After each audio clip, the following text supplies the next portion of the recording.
몹시 추운 어느 겨울밤 서점 앞에서 시작된 작은 만남이 29년 동안 잃어버린 가족을 찾아주는 기적을 만들어냅니다. 한 권의 시집이 이어준 운명적인 인연, 책과 함께 찾은 가족 이야기를 시작합니다. 저는 정서연이에요. 29살이고 서울 강남에 있는 대형 서점 일하고 있어요. 인문학 코너를 담당하죠. 대학에서 문학을 전공했어요. 독서치료사 자격증도 땄고요. 하지만 요즘 같은 세상에 인문학으로 먹고 사는 게 쉽지 않다는 걸 매일 실감하고 있었어요. 사실 이 일을 시작한 건 어머니 때문이었어요. 어머니 영희는 제가 20살 때 돌아가셨어요. 병원에서 마지막 순간에 제 손을 꼭 잡고 말씀하셨죠. 서연아, 엄마가 못다 한 꿈이 있어. 언젠가 내가 그 꿈을 이어줬으면 좋겠어. 그때는 무슨 말인지 몰랐어요. 하지만 어머니의 유품 중에서 낡은 문학 잡지를 발견했을 때 조금씩 이해하기 시작했어요. 그 잡지 안에는 어머니가 직접 쓴 시와 소설이 실려 있었거든요. 그리고 한 장의 사진. 젊은 남자와 함께 찍은 사진이었어요. 사진 뒷면에는 이렇게 적혀 있었죠. 우리의 약속, 언젠가 다시 만날 그날까지. 아버지일까요? 저는 아버지에 대해 아무것도 몰라요. 어머니는 좋은 시인이었다는 말씀만 남기셨거든요. 그날도 평범한 하루였어요. 철학서 몇 권이 팔렸고요. 한 고등학생이 대학 입시용 논술책을 사갔어요. 요즘 인문학 코너는 늘 조용해요. 사람들이 점점 책을 멀리하거든요. 퇴근 시간이 되어서 가방을 메고 나왔는데 서점 앞에 추워서 쪼그리고 앉아 계시는 분을 보았어요. 가까이 다가가니 할아버지라고 하기는 좀 젊은 분이 낡은 외투를 몸에 둘러싸고 웅크리고 계셨어요. 순간 가슴이 철렁했어요.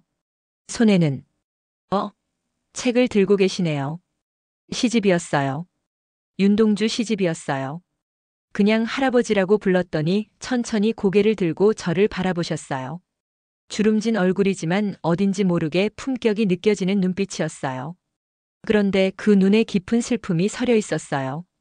제 마음이 저절로 아파왔어요. 할아버지, 추우시죠? 정말 추웠어요. 저는 망설였어요. 회사 규정상 외부인을 직원 공간에 들이면 안 된다는 걸 알고 있었어요. 박 팀장이 얼마나 까다로운 사람인지도 잘 알고 있었고요. 하지만 이 추운 날씨에 그냥 지나칠 수는 없었어요. 어머니가 살아계셨다면 분명 이렇게 말씀하셨을 거예요. 서연아, 어려운 사람을 그냥 두고 가면 안 돼. 잠시 안에서 따뜻하게 계시다 가세요. 제 입에서 저절로 나온 말이었어요. 저는 그분을 직원 휴게실로 안내했어요. 손이 떨렸지만 후회하지 않았어요. 따뜻한 차를 끓여서 드렸어요. 할아버지는 두 손으로 컵을 받으시더니 깊게 숨을 들이쉬셨어요. 고맙습니다, 아가씨. 목소리가 쓸쓸했어요. 하지만 어딘지 품위가 있었어요. 할아버지, 성함이 어떻게 되세요? 김태수라고 해요. 김태수. 어디서 들어본 이름 같았는데 확실하지 않았어요. 이 시집 좋아하세요? 제가 물어보니 할아버지의 눈에 눈물이 고였어요. 옛날에 참 좋아했지. 이 시인의 마음을 이해할 것 같아서. 그 말투에서 뭔가 특별한 게 느껴졌어요. 죽는 날까지 하늘을 우러러 한 점 부끄럼이 없기를. 할아버지는 눈을 감고 갑자기 중얼거리기 시작하셨어요. 별을 노래하는 마음으로 모든 죽어가는 것을 사랑해야지. 완벽한 암송이었어요. 그 순간 온몸에 전율이 흘렀어요. 이분은 단순한 노숙자가 아니에요. 분명히. 할아버지 혹시. 그때 휴게실 문이 갑자기 열렸어요. 박 팀장이었어요. 정서연, 여기서 뭐 하는 거야? 목소리가 차가웠어요. 제 심장이 쿵쾅거렸어요. 팀장님, 이분이 너무 추워서. 규정도 모르냐? 외부인을 여기 들일 수 없다고 몇 번 말했어. 할아버지가 천천히 일어나셨어요. 죄송합니다. 제가 나가겠습니다. 할아버지, 잠깐만요. 하지만 할아버지는 이미 문을 향해 걸어가고 계셨어요. 등이 구부정했지만 걸음걸이에는 여전히 품격이 있었어요. 박 팀장이 저를 노려봤어요. 내일 아침에 내 사무실로 와. 할 말이 있어. 제 가슴 속에서 뭔가가 툭 하고 끊어졌어요. 하지만 후회하지 않았어요. 사람으로서 해야 할 일을 했을 뿐이에요. 창밖에는 눈이 내리고 있었어요. 할아버지는 어디로 가셨을까요? 그날 밤 잠이 오지 않았어요.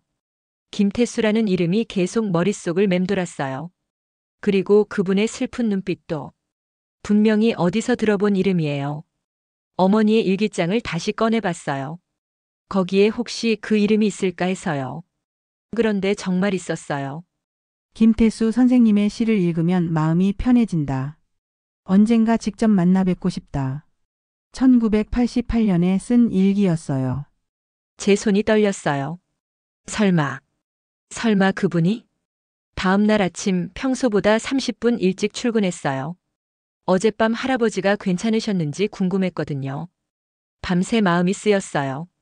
이런 추운 날씨에 어디서 주무셨을까요? 인문학 코너에 도착해서 새로 들어온 도서를 정리하기 시작했어요. 하루키의 신작이 몇 권 있었고 철학 입문서도 있었어요. 그런데 박 팀장이 성큼성큼 다가오는 게 보였어요. 표정이 심상치 않았어요. 제 가슴이 두근거리기 시작했어요. 정서연, 어제 뭔 일 있었어? 목소리가 날카로웠어요. 가슴이 철렁 내려앉았어요. 뭔가 들켰구나. 무슨 말씀이신지. 제 목소리가 떨렸어요. 하지만 최대한 침착하게 대답하려고 했어요. CCTV 다 나와. 외부인을 휴게실에 들였다며? 그것도 노숙자를.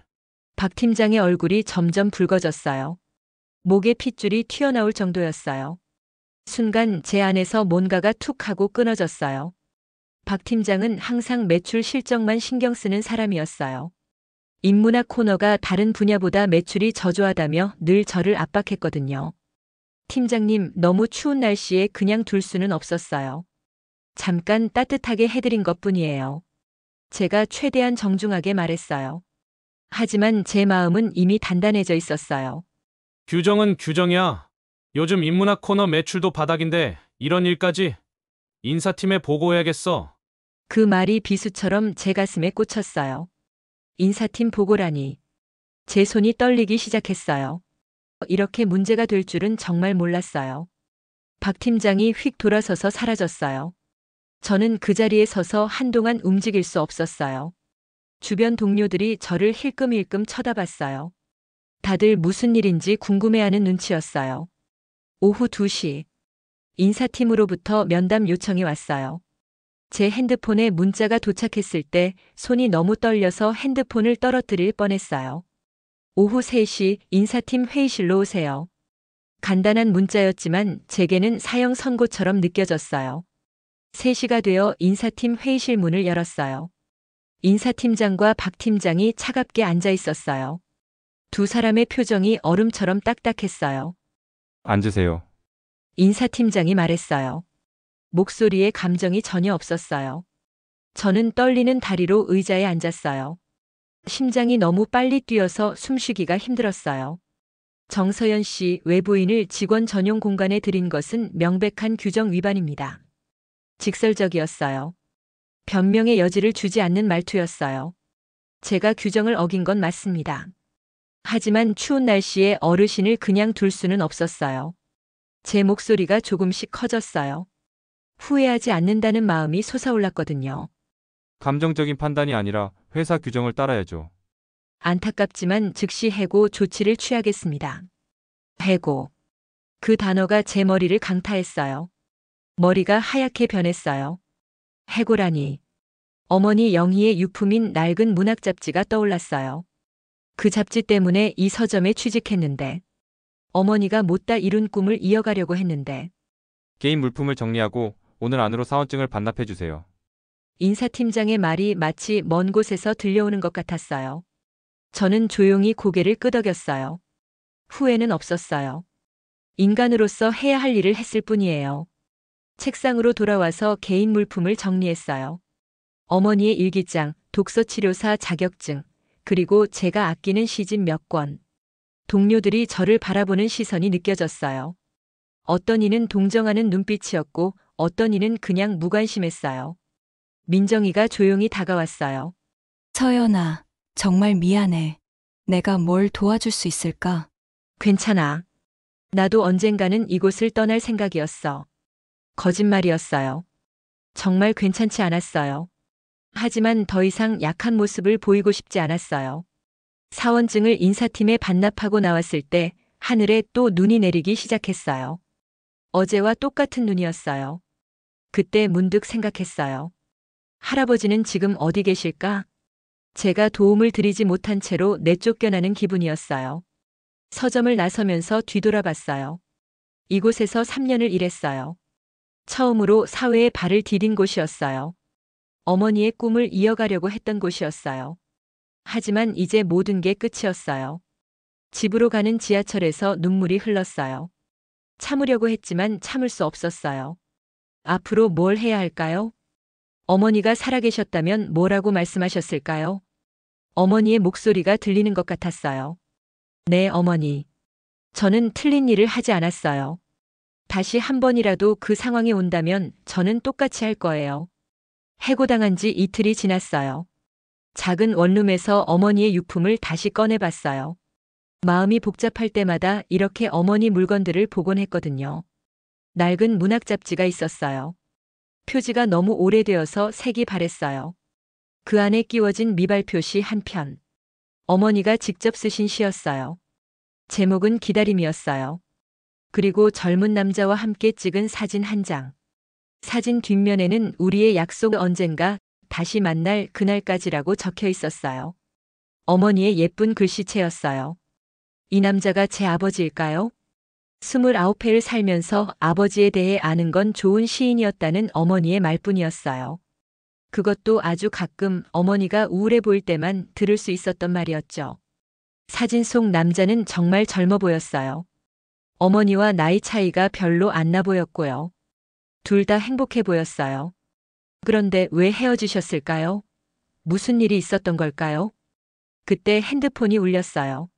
모르는 번호였어요. 요즘 취업 관련 전화가 종종 와서 받지 않으려다가 그냥 받았어요. 여보세요? 정서연 씨 맞으십니까? 정중한 목소리였어요. 남자 목소리였는데 나이가 좀 있어 보였어요. 네, 맞습니다만. 저는 대형 서점 비서실 김주임입니다. 사장님께서 긴급히 만나고 싶어 하십니다. 대형 서점이라고요? 제가 해고당한 그 대형 서점 말인가요? 사장님이요? 무슨 일로? 어저께 저녁에 도와주신 어르신 건으로요. 사장님께서 직접 설명드린다고 하십니다. 어르신? 김태수 할아버지 말씀인가요? 제 가슴이 빠르게 뛰기 시작했어요. 무슨 일이 벌어진 걸까요? 설마 할아버지께 무슨 일이라도 생긴 건 아니겠죠? 언제 만날 수 있을까요? 내일 오전 10시 대형 서점 본사로 오실 수 있으세요? 네, 알겠습니다. 전화를 끊고 나서 한동안 멍하니 앉아 있었어요. 대형 서점 사장이 저를 만나고 싶어 한다고요? 그것도 할아버지 때문에? 도대체 무슨 일이 벌어진 걸까요? 다음 날 오전 대형 서점 본사 30층에 올라갔어요. 평소에는 들어갈 일이 없는 곳이었어요. 사장실이 있는 곳이거든요. 엘리베이터에서 내리자마자 긴장이 되었어요. 여기는 완전히 다른 세계 같았어요. 김주임이 저를 사장실까지 안내했어요. 문을 열자 넓은 사무실이 나타났어요. 큰 창문으로 서울 시내가 한눈에 보였어요. 안녕하세요. 한 남자가 저를 향해 일어났어요. 이준혁 사장이었어요. 30대 중반 정도로 보였어요. 날카로운 인상이지만 눈빛은 따뜻해 보였어요. 앉으세요. 멀리서 오시느라 수고하셨습니다. 정말 정중했어요. 저를 해고시킨 회사의 사장이 맞나 싶을 정도로요. 먼저 불합리한 해고에 대해 사과드립니다. 이미 취소 절차를 진행했습니다. 네? 취소요? 깜짝 놀랐어요. 무슨 일인지 전혀 모르겠어요. 사장님, 그런데 왜 갑자기? 그때 준혁 사장이 서랍을 열더니 뭔가를 꺼냈어요. 낡은 사진이었어요. 제가 집에서 보던 것과 똑같은 사진이었어요. 혹시 이 사진 속 여자를 알고 계신가요? 순간 숨이 멎는 것 같았어요. 어떻게 이 사진이 여기에 있을 수 있죠? 이분이 제 어머니세요. 한영희예요. 제 목소리가 떨렸어요. 준혁 사장의 얼굴이 순간 창백해졌어요. 손이 미세하게 떨리는 게 보였어요. 그렇다면 이 남자는 제 작은 아버지입니다. 김태수 한때 시인이었어요. 김태수. 제가 도운 그 할아버지. 어머니가 일기에 써두신 그 이름. 그분이 제 아버지라는 말씀인가요? 방 안에 깊은 정적이 흘렀어요. 퍼즐 조각들이 하나씩 맞춰지는 느낌이었어요. 작은 아버지는 20년 전부터 실종 상태였어요. 준혁 사장이 천천히 말을 이어갔어요. 목소리에 깊은 슬픔이 섞여 있었어요. 제 아버지 이성민과 문학의 상업화 문제로 크게 다투고 집을 나가셨거든요. 그런데 당신이 도운 그 노숙자 할아버지가, 제가 도운 김태수 할아버지가 사장님의 작은아버지라는 말씀이세요? 네. 그리고 당신이 준혁 사장이 말을 잇지 못했어요. 저도 알았어요. 우리 둘 다 같은 생각에 도달했거든요. 김태수 할아버지가 제 아버지라는 생각에요. 제 온몸이 떨렸어요. 29년 동안 궁금해했던 아버지를 드디어 만난 건가요? 그런데 그분이 지금 노숙자 생활을 하고 계시다는 거예요? 할아버지. 아니, 작은 아버지는 지금 어디 계세요? 병원에 계십니다. 그날 밤 쓰러지셔서. 제 가슴이 철렁 내려앉았어요. 지금 상태는 어떠세요? 다행히 생명에는 지장이 없어요. 하지만 치매 초기 진단을 받으셨어요. 치매. 제가 아버지를 만났는데 아버지는 저를 기억하지 못하실 수도 있다는 말인가요? 눈물이 핑 돌았어요. 지금 당장 만날 수 있을까요? 물론입니다. 저도 함께 가겠습니다. 준혁 사장이 일어서면서 말했어요. 어서 가요. 아버지께서 당신을 기다리고 계실 거예요. 아버지. 그 단어가 이렇게 따뜻하게 들린 건 처음이었어요. 병원으로 향하는 차 안에서 제 손이 떨리고 있었어요. 준혁이 설명해준 이야기가 머릿속에서 계속 맴돌았거든요. 김태수는 1980년대 저항문학의 대표 시인이었다고 해요. 그때는 정말 유명한 분이셨다고 하더라고요. 하지만 형님 성민이 출판사를 차려서 그분의 작품을 상업적으로 활용하려 했다고 해요. 예술의 순수성을 고집하던 태수는 그걸 견딜 수 없었대요. 결국 가족과 결별하고 집을 떠나신 거예요. 그리고 어머니 영희는 대학 시절 태수의 문학 제자였다고 해요. 제 가슴이 아파왔어요. 아버지와 어머니가 어떻게 만나셨는지, 왜 헤어지셨는지 조금씩 알 것 같았거든요. 큰 아버지가 그동안 얼마나 찾아다니셨는지 몰라요. 사립탐정까지 고용했었거든요. 준혁의 목소리에 깊은 슬픔이 섞여 있었어요. 돈을 얼마나 썼는지 몰라요. 하지만 큰아버지는 마치 세상에서 사라진 것처럼 흔적을 찾을 수 없었어요. 차창 밖으로 병원이 보였어요. 하얀 건물이 마치 거대한 성처럼 느껴졌어요. 병원에 도착했어요. 제 다리가 후들후들 떨렸어요. 곧 아버지를 만난다는 생각에 너무 긴장되었거든요.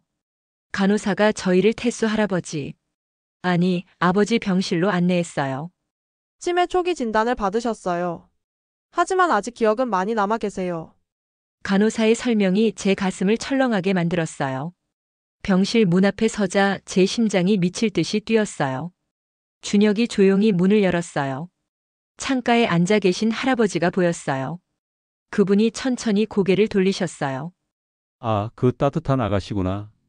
태수 할아버지가 환한 미소를 지으셨어요. 저를 기억하고 계시는군요. 제 눈에 눈물이 핑 돌았어요. 그때 병실 문이 다시 열렸어요. 한 남자가 들어왔는데 60대 후반 정도로 보였어요. 준혁과 닮은 얼굴이었어요. 동생이 맞습니까? 그 남자의 목소리가 떨렸어요. 눈에서 눈물이 흐르고 있었어요. 이성민 회장이었어요. 20년 만에 형제 재회였어요. 형님. 아니, 성민 형님. 많이 늙으셨네요. 태수 아버지의 목소리가 따뜻했어요.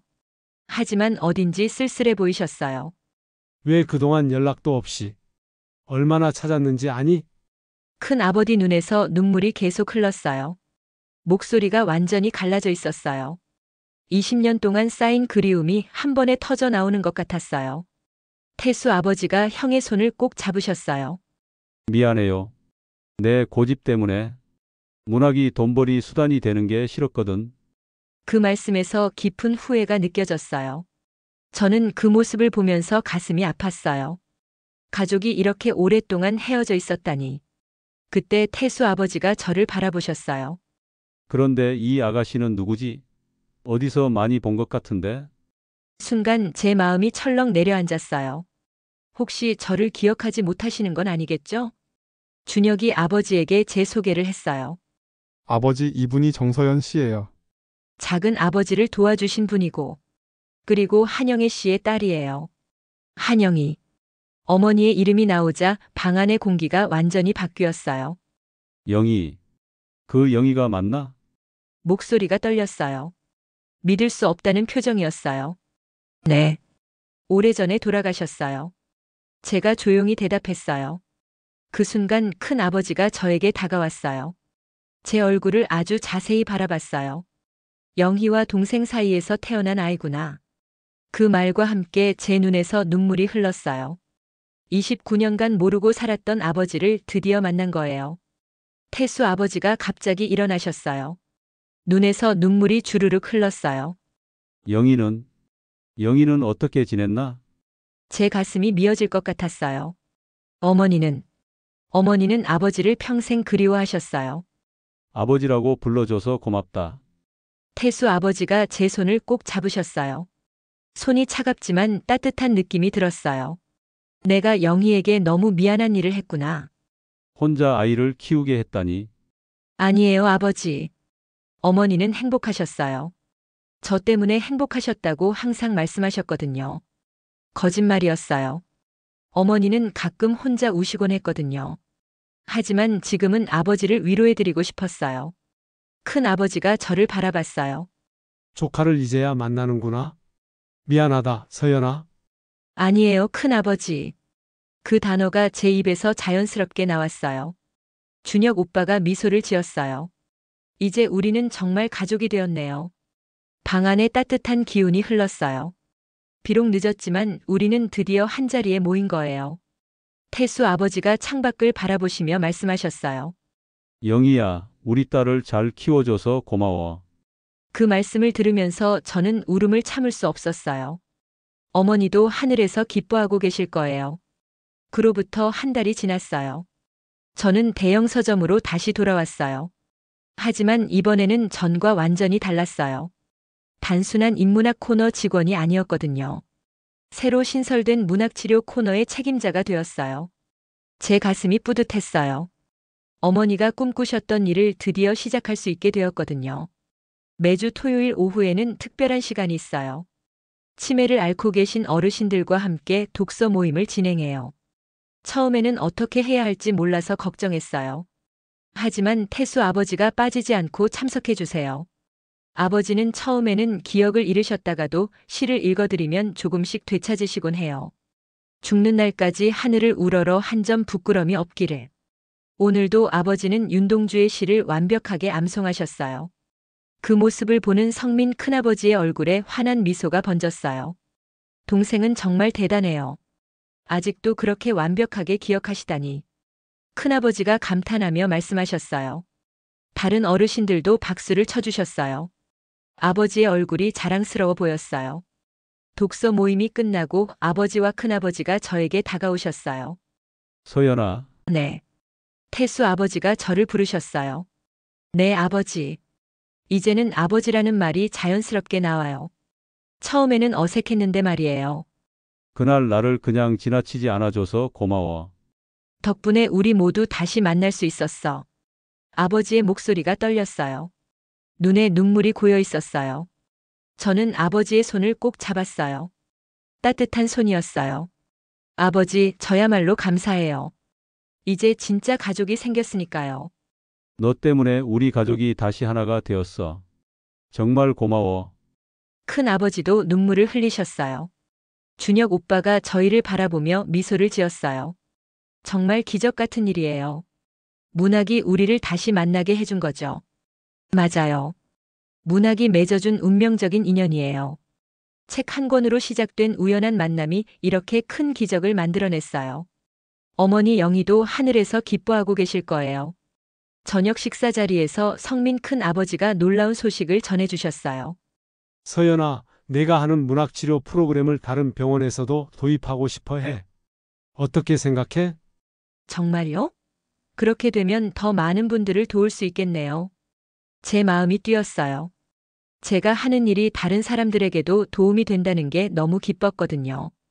동생의 시집 출간 기념으로 문학치료센터를 만들까 해. 서연이가 센터장을 맡아주면 어떨까? 큰아버지. 감동이 밀려왔어요. 제 안에서 뭔가가 뜨겁게 올라왔어요. 어머니가 꿈꾸셨던 일을 제가 이루게 될 줄 누가 알았을까요? 태수 아버지가 제 손을 잡으시며 말씀하셨어요. 영희가 너를 정말 잘 키웠구나.